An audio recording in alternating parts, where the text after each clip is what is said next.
नमस्कार। सकला भक्त के सभी दर्शकों को मेरी राम राम।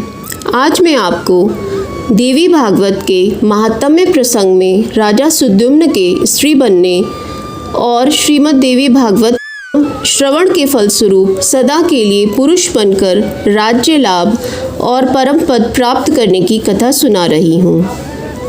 यह कथा सूत जी ऋषिगणों को सुना रहे हैं।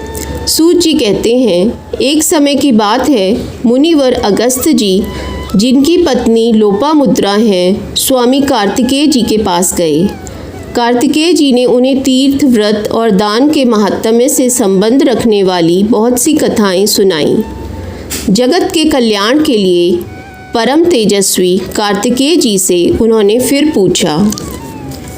अगस्त्य जी बोले, तारकासुर का संहार करने वाले भगवान, आप सर्वशक्ति संपन्न हैं। अब देवी भागवत का महात्म्य और उसके सुनने की विधि भी बताने की कृपा कीजिए, जिसमें त्रिलोक जननी नित्य स्वरूपा भगवती दुर्गा के चरित्र गाए गए हैं। उस देवी भागवत नामक पुराण से बढ़कर दूसरा कोई पुराण नहीं है। स्वामी कार्तिकेय जी ने कहा, ब्रह्मांड श्रीमद् देवी भागवत के महात्म्य को विस्तार से कौन कह सकता है, फिर भी मैं संक्षेप में कहता हूँ, सुनो। जो नित्य स्वरूपा हैं, सच्चित आनंदमय जिनका श्री विग्रह है तथा भुक्ति मुक्ति देना जिनका स्वभाव ही है, वे भगवती जगदम्बिका देवी भागवत में स्वयं विराजमान रहती हैं। अतएव मुने इसे देवी की वांगमयी मूर्ति कहते हैं। इसके पढ़ने और सुनने से जगत के कोई भी पदार्थ दुर्लभ नहीं रह सकते। सुना है विवस्वान मनु के पुत्र श्राद्ध देव थे। उन्हें कोई संतान न थी। वशिष्ठ जी की सम्मति से उन्होंने पुत्रेष्टि यज्ञ किया। विवस्वान मनु की स्त्री का नाम श्रद्धा था। श्रद्धा ने होता से प्रार्थना की, ब्रह्मांड आप ऐसा उपाय कीजिए कि मेरे गर्भ से कन्या उत्पन्न हो। तब होता मन ही मन कन्या उत्पन्न हो, यूं संकल्प करते हुए हवन करने लगे। इस विपरीत भावना के फलस्वरूप इला नाम की कन्या उत्पन्न हुई। राजा विवस्वान कन्या को देखकर उदास हो गए। उन्होंने गुरुदेव से पूछा, यहाँ आपका संकल्प उल्टा फल देने वाला कैसे हो गया? राजा की बात सुनकर मुनिवर वशिष्ठ ध्यानस्थ हो गए। उन्हें मालूम हो गया कि होता इस व्यतिक्रम के कारण है। तब इला को पुरुष बनाने के लिए मुनि ने भगवान श्री हरि की शरण ली। मुनि के तप और भगवान के अनुग्रह से वह इला सबके देखते ही देखते पुरुष रूप में परिणित हो गई। उस समय गुरुदेव ने संस्कार करके इला का नाम सुद्युम्न रखा। वे मनुपुत्र सुद्युम्न ऐसे प्रकांड विद्वान हुए मानो विद्या के अथाह सागर हों। कुछ समय के बाद जब सुद्युम्न युवा हुए, तब वे घोड़े पर चढ़कर शिकार खेलने के लिए जंगल में चले गए। किसी समय की बात है, देवादिदेव भगवान शंकर अपनी प्रेयसी प्राण प्रिया पार्वती के साथ प्रसन्नतापूर्वक विहार कर रहे थे। उसी समय उनके दर्शन की अभिलाषा से मुनिगण वहाँ पधारे। मुनियों को देखकर पार्वती जी लज्जित हो गईं। संयमशील मुनियों ने देखा कि भगवान शंकर और पार्वती जी हास विलास कर रहे हैं, तब वे तुरंत लौटकर वैकुंठ को चले गए। फिर भी अपनी प्रेयसी भार्या पार्वती जी को प्रसन्न रखने की इच्छा से भगवान शंकर ने यह श्राप दे दिया, आज से जो पुरुष इस वन में प्रवेश करेगा उसकी आकृति स्त्री की बन जाएगी। उसी समय से पुरुष उस स्थान पर नहीं जाते। सुद्युम्न वहाँ सहसा चले गए और जाते ही उनकी आकृति स्त्री की हो गई। साथ के सब लोग भी स्त्री बन गए। जो घोड़ा था वह भी घोड़ी में परिणित हो गया। यह देखकर उस सुंदरी स्त्री को बड़ा आश्चर्य हुआ। अब वह वन में इधर उधर घूमने लगी। एक समय की बात है, वह स्त्री बुद्ध के आश्रम के सन्निकट पहुँच गई। उसे देखकर बुद्ध के मन में विकार उत्पन्न हो गया। उसे पाने की इच्छा जाग उठी। वह स्त्री भी सोमनंदन बुद्ध को पति बनाने की इच्छा प्रकट करने लगी। तब वह स्त्री बुद्ध के साथ हास विलास करती हुई उन्हीं के आश्रम पर रहने लगी। कुछ समय व्यतीत होने पर बुद्ध ने उस स्त्री के गर्भ से पुरुरवा को उत्पन्न किया। बुद्ध के आश्रम पर रहते हुए उसे वर्षों बीत गए। एक दिन उसे अपना पहला वृत्तांत याद आ गया। स्मरण आते ही उसके मन पर दुख की घटा छा गई।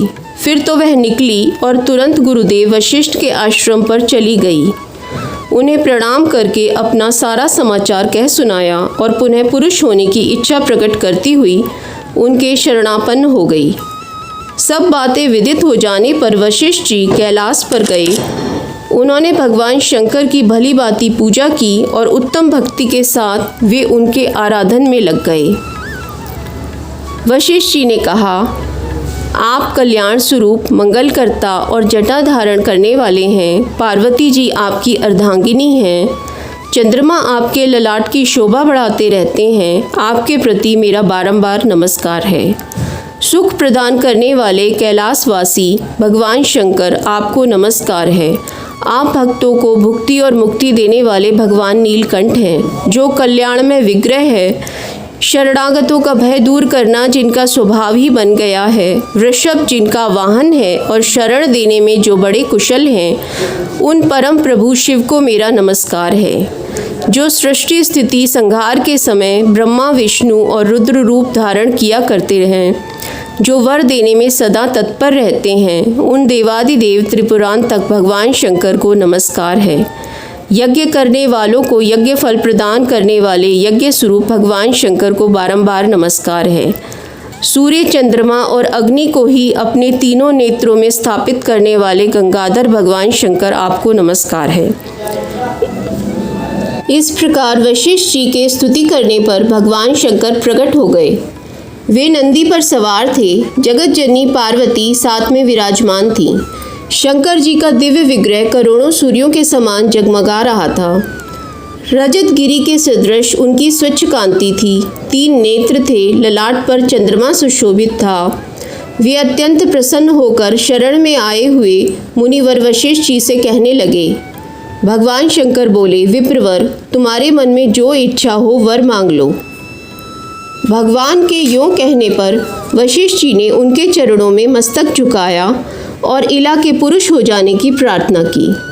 तब प्रसन्न होकर भगवान शंकर ने मुनिवर से कहा, यह 1 महीने पुरुष रहेगा और 1 महीने स्त्री। यो शंकर से वर पा लेने पर वशिष्ठ जी ने जगत जननी भगवती पार्वती को प्रणाम किया। वे देवी वर देने में सदा उत्सुक रहती हैं। करोड़ों चंद्रमा के समान उनकी सुंदर कांति है। उनका मुखमंडल मुस्कान से भरा रहता है। इला सदा के लिए पुरुष बन जाए, इस कामना से मुनि भक्ति पूर्वक पार्वती जी की पूजा करके उनकी स्तुति करने लगे। जय देवी महादेवी भक्तानुग्रहकारिणी, जय सर्वसुराराध्ये, जयानंत गुणालय।